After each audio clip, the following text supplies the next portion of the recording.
pounds a week. They just get boozy. Yeah, tell them 3. We should be good. We'll make sure, bro. Thank you guys for coming in, man. Cool. Thanks for having us. Yeah. Where did you guys even meet each other at?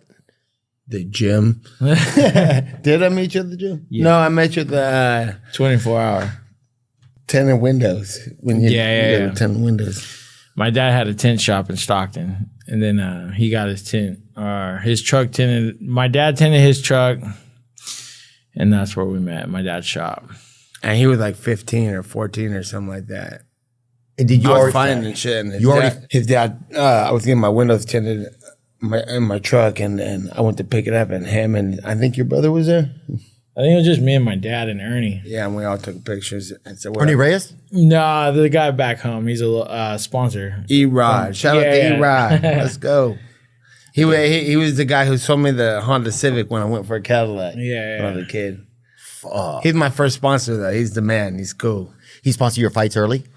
My first fights and my brother's fights, too, when we were young. And he'd always take care of us with cars and my whole family's cars and stuff like that. So he was the man. And then I was like, I need my windows tinted. He's like, yeah, I got you. And he called his dad. And then that's where I came to pick my car up, and they were all there. And then he came to train with me because I think his dad was telling my brother, he's like, hey, my son boxes. He wants to come train with you guys. So he came in to spar with my brother. And then he came in to spar with my brother. Nick introduced me to him again, him and his other Eddie's son. And then we started training together after that. Because y'all talk about Stockton a lot. What is it about Stockton that gives it that grit, do you feel like? Because you guys always, you guys kind of represent the 209. I don't know if there's any other fighter that represents like a place as much as people correlate you guys with Stockton. Yeah, well, that's just where we come from. And everything started there, and that's the core, baby. You got to rep where you're from. I think I had Yancy Medeiros come out from Hawaii one time to train with us, and he started training with us, and he's like, yeah, woo. And then and he was telling me all about Hawaii. I was asking him about Hawaii and growing up there, and I was just like, I was interested. I was like, that's cool. Yeah, like you're like yeah, there's my boy right there. And then he's telling me all about all kinds of stuff culture that I knew nothing about. And I was like, that's badass, dude. And then we're talking, and he was like, yeah, 209, woo, because he's a soldier. He was down with us, and I was like, bro, you need to like tell people where you come from and represent all that shit. Cause it's like I could listen to it all day. I'm like, if people see you as the fighter, if they could hear what you're about, dude, you're a rock star. So I'm like, you should be. And I feel like that about anybody because it's interesting where people come from. And so he kind of put you on that kind of energy a little bit?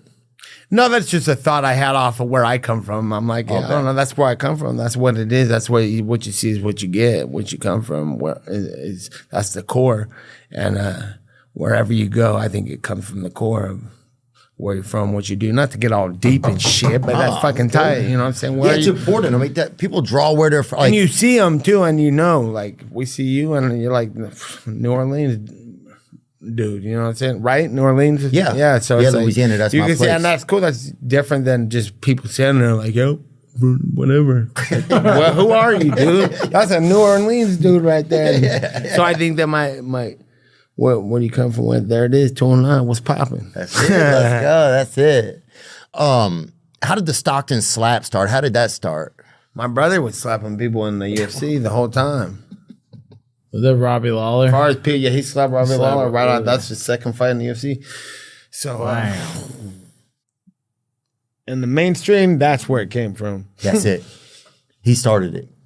And that's Robbie Lawler. So it's like, bro, you just smacked that fool. That's crazy. Yeah, Robbie's a fucking boss, dude. Look, it's crazy to see how young he was there too. I seen people just get slapped growing up, like bam, and scaring the life out of people, and no fight even happening, and been like, man, you just owned somebody with a slap. So it's like, yeah, I just slapped this honky one time at a pizza spot. Yeah. what did he do? It was just shit. It kind of escalated in there. His energy was kind of saying stuff, and I could tell he knew that it was like that I didn't like it. Yeah. You know what I'm saying? And I think once you put off that energy, like I don't like what you're saying. If somebody But it keeps going. Yeah. Yeah. and he was with his girl, bro, and I just had a